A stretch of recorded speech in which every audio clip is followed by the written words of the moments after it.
Hello, everyone. The aim of this session is twofold. Firstly, it's a chance to look back at the lecture topics you've encountered in your first and second years and to put it all together to make connections between them.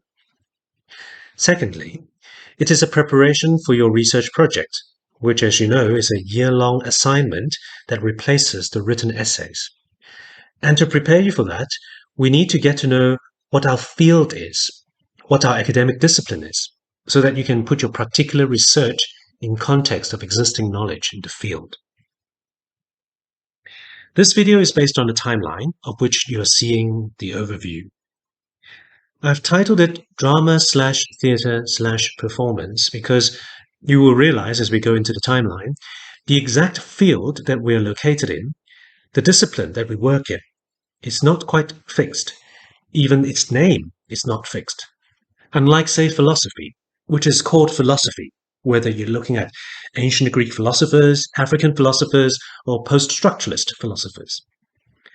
As we go through the timeline, we will touch on why something is called a drama, as opposed to theatre, as opposed to performance, and when and in what context are these labels used. Let's start at the beginning. In first year, some of the lectures were intended to introduce you to the origins of theatre. Now, a timeline implies a history, and history is a narration of the past rather than the past itself. How we narrate the past depends on what purpose it serves in the present. It's influenced by power, by ideology. Now, in many drama schools across the world, people will narrate a history of theatre that starts with the ancient Greeks, goes through Shakespeare, and then to realist drama today. Not only is this a Eurocentric theatre history, it is also a logocentric history. It champions the theatre of words above all else. In this department, we try to narrate a theatre history that undoes these assumptions. By the way, the history narrated in this one single video is necessarily simplified and selective, and invariably some things will be left out. But the guiding principle is to try to take a global view while being based on your previous year's knowledge. Western theatre history does start with the ancient Greeks. The word theatre comes from the Greek word theatron, the semicircular area where the spectators used to sit. You learnt about Woloszynka's play, Death and the King's Horseman, in first year. This play draws partly from the tradition of Greek tragedy. If you've heard of phrases like the tragic hero, the protagonist, or catharsis, these words had their origin in ancient Greek theatre. What is significant for the development of theatre history is the text written by the philosopher Aristotle, called Poetics. It is an early theory of drama, and it lays out how the ideal tragedy mimics the action of the tragic hero, revealing plot, character, and thought. Now, these are still the first thing people tend to ask about a play or a movie. What's it about? Who are the characters? What do they do? What is the movie trying to say? These elements of the tragedy are located in the text, the script. In later centuries, other theorists even went as far as saying that a drama can be experienced by simply reading the play without the need of seeing an actual production of it. This is the emphasis on literary drama in the Western tradition. In contrast, the root of African theatre can be located in orality. In first year, you had lectures on shamanism and ritual and orality and storytelling. Rather than relying on the written word, performance is rooted in the present moment of performing, the sounds, the actions, the objects employed, the space. Note how I shifted into the word performance as a way to imply that theatre does not have to follow the Western model. It can be thought of as a wider, more diverse phenomenon. But at the same time, withholding the use of the word theatre could also be a silencing of theatrical practices in Africa that have existed for centuries, such as masque and puppetry performances.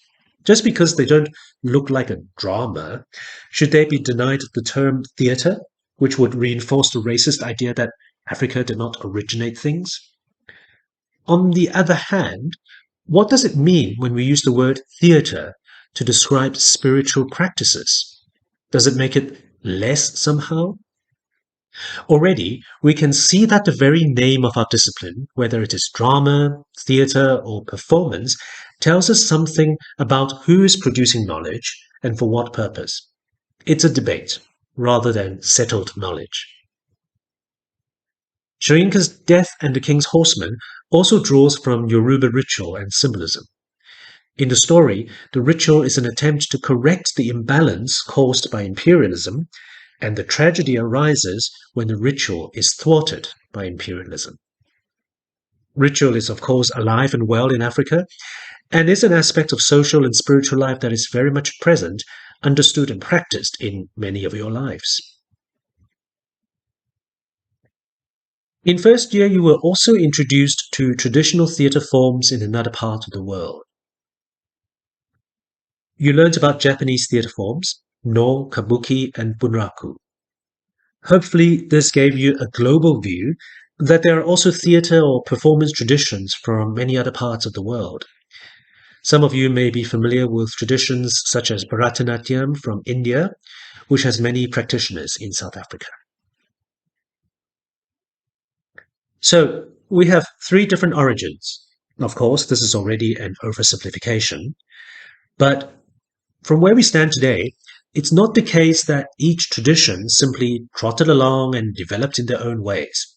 It's not as simple as saying, this is Western theatre, this is African theatre, this is Indian theatre, and so on.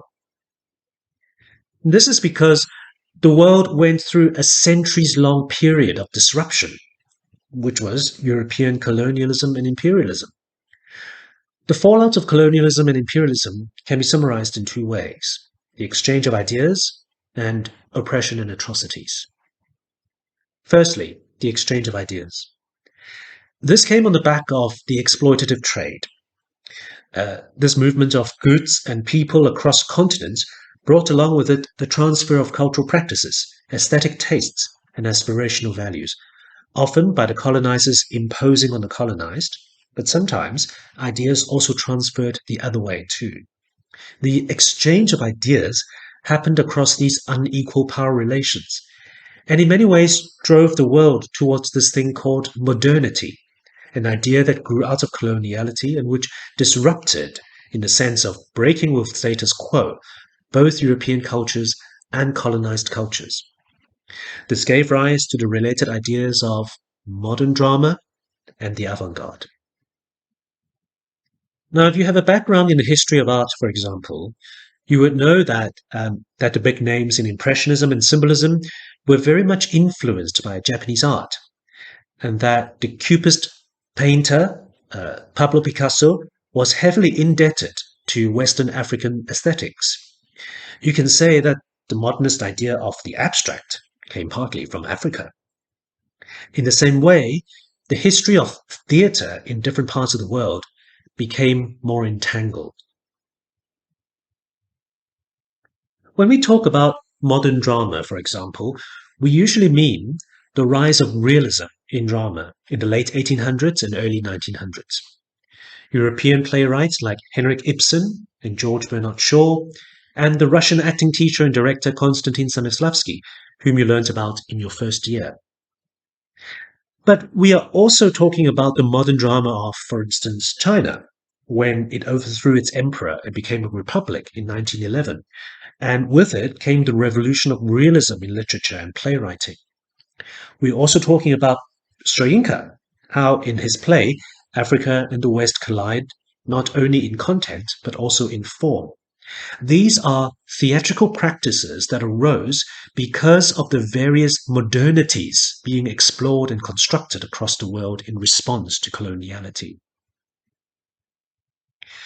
Soon after realism revolutionized modern drama, it was met with pushback from other artists who contested the idea that theatre should represent life in the so-called realistic way. Various modernist art movements rose up in response, And in theatre, we talk about expressionism, futurism, constructivism, surrealism, and so on.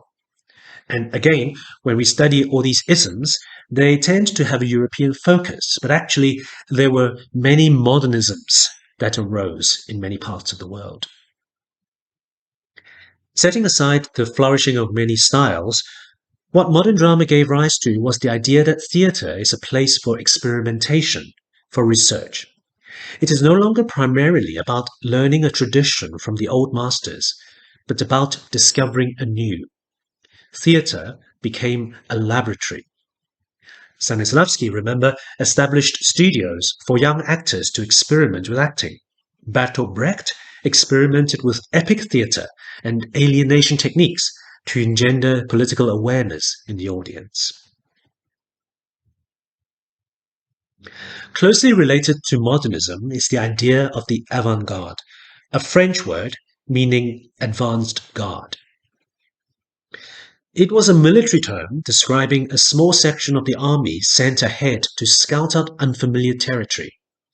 Applied to art, it means the cutting-edge experimentations that break with the conventions, the status quo, and bring forth new forms, new styles, new thinking. You may have briefly touched on Antonin Artaud in your second year. He was a French poet and theorist, and his idea of the theatre of cruelty is still influential today. The cruelty is towards the safe comfort zone that middle-class art tends to live in. He calls for a transgression of these artistic and social norms, and among his targets was that of the literary drama. He wanted a theatre of the senses, the theatre of the body. And here, the word theatre comes to be associated with not just the theatre building itself, but a phenomenon that is more than just the words on the page, the literary drama. Where theorists of the past said that drama can be enjoyed without the actual production, now we think of the script as but one part of the multimodal practice that is theatre. Other avant-garde practitioners you may remember from your past 2 years of study include Jerzy Grotowski, Tadashi Suzuki, Song of the Goat Theatre, and of course, the Japanese avant-garde dance style Buto. At this point, our theatre history timeline intersects with the timelines of other related disciplines, which I have put on the right in pink. These other disciplines include dance, mime, somatics, song and music, and visual art, with its turn towards performance art or live art. As theatre turns away from the reliance on the literary, the body becomes a more central focus, and this is where other disciplines like dance comes in.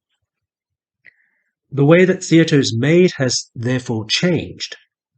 Of course, drama is still prevalent, with the playwrights setting the plot, character, and themes, and the directors and the actors interpreting the script to realize it on stage. But other methods of making theatre also came to the fore. Devising is now taught in many drama schools as a distinct method of theatre making.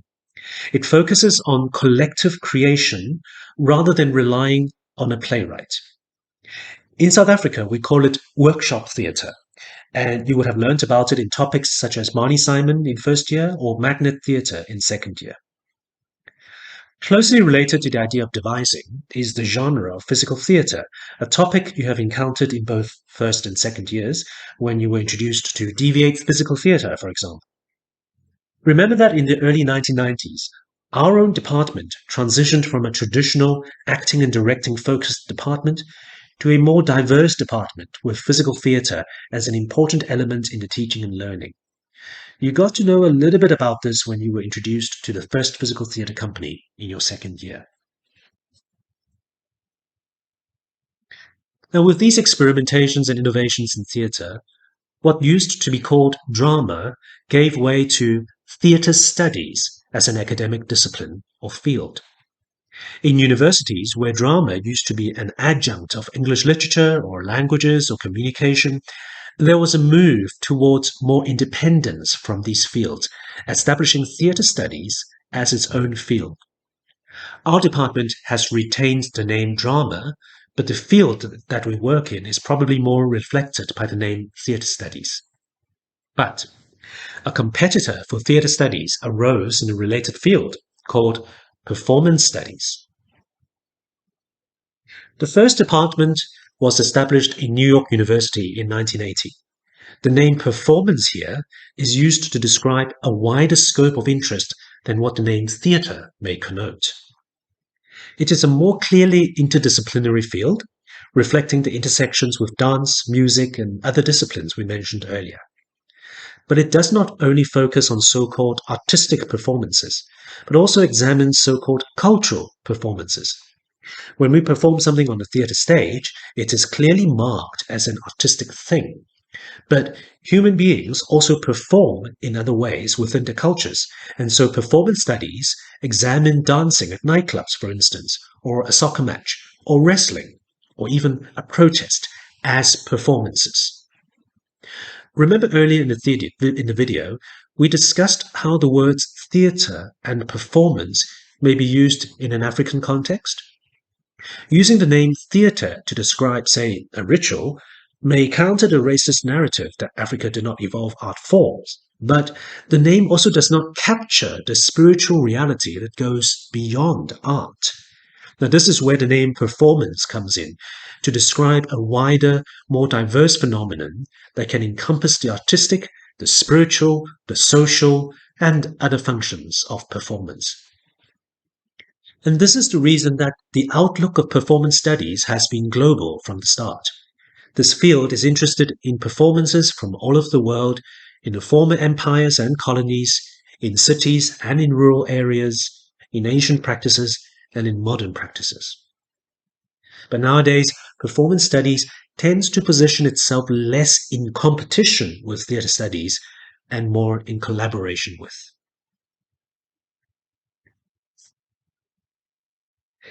I think you can now see that all the modern developments in drama or theatre or performance came from the experience of colonialism and imperialism, this entanglement with each other on a global scale, and we're still working out the ramifications. And this is what I mean by the exchange of ideas.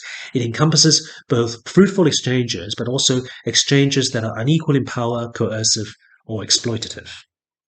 And this is where we focus on the oppression and atrocities that were part and parcel of colonialism and imperialism. And theatre responded to these atrocities by making itself a form of protest. As you've encountered in first and second years, theatre was part of the struggle, and we gave the name protest theatre to describe this work that emerged out of townships and independent theatre spaces during the apartheid era. You have encountered the play Sizwe Banzi is Dead, and others like Waza Albert, The Island, and other plays by Athol Fugard, Maisha Maponya, and so on. Here we're talking about the function of theatre, not only to reflect what goes on in a society, but to participate in bringing about change. After the fall of apartheid, this function continues to be relevant as society deals with a plethora of issues such as gender-based violence, homophobia, the HIV/AIDS epidemic, and so on. The concern with social change in South African theatre and globally is more prominent than ever. You would have studied plays such as Ubu and the Truth Commission and Karoo Moose, but the list goes on and on. As the focus is put on the function of theatre to bring about social change, the subdiscipline of applied theatre comes to the fore. In academic terms, applied is as opposed to pure, like pure mathematics and applied mathematics, applying the knowledge and skills of a discipline to specific real-world contexts. Here, we are applying the experimentations and innovations in theatre and performance to the specific function of social change. Therefore, you will notice that on the timeline, there are arrows that connect applied theatre with devising and physical theatre, and along with it, all the discoveries of modern drama. Applied theatre echoes performance studies in broadening the focus from the theatre event to performances and processes. It is not just about making a play and performing it to an audience, although that can be part of it. It is concerned with other methodologies where social change can be enacted. This year, you will learn about the Brazilian theatre artist, theorist, and activist Augusto Boal, whose methodology, Theatre of the Oppressed, has been widely influential across the world. You will also have encountered playback theatre if you have attended one of the performances by Mekoko. Before we end, we return to the name drama. Here, I've put critical theory and postmodernism as an event that leads up to what we now call the post-dramatic. But actually, theory has been influential in modern drama, in physical theatre, in applied theatre, and so on. But drawing these arrows would complicate the timeline immensely, so I've left them out. What is critical theory? In the specific use of the name, it refers to sociological theory from the Frankfurt School, theorists like Theodor Adorno or Walter Benjamin that you may have encountered in other courses. But more broadly, critical theory refers to social philosophy that focuses on challenging hegemonic power structures.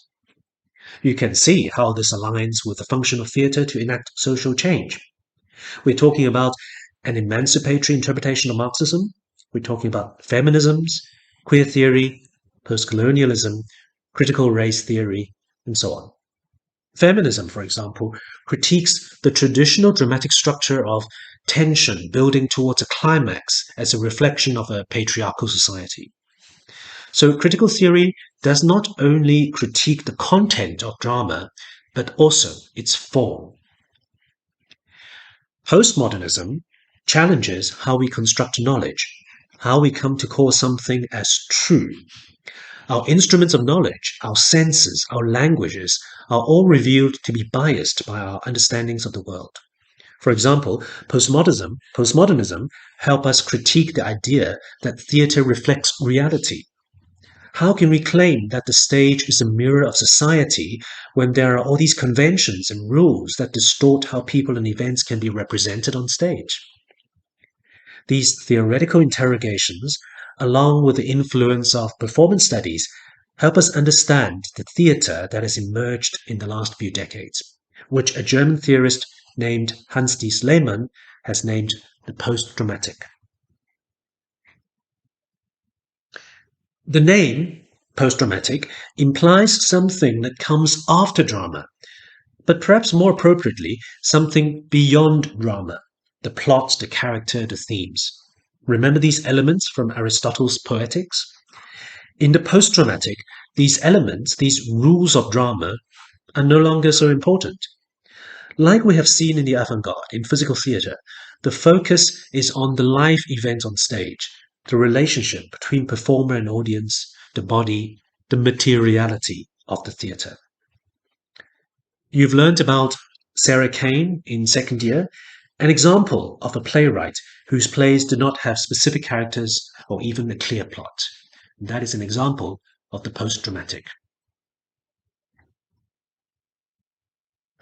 So there we have it, a timeline or a map that hopefully helps you connect the dots between the topics that you have learned in the past 2 years, and a map that helps you locate the new topics that you will encounter this year and in postgraduate studies. Again, this is not a comprehensive timeline. Who knows what will come after the post-dramatic? And there are alternative ways to tell the story too. As postmodernism reveals to us, this particular attempt to narrate the knowledge of the field is influenced by our location in South Africa, location at RU Drama Department, and by my own subjective view. I only hope that this has helped you construct your own knowledge map to find your own connections as you construct your knowledge of the field.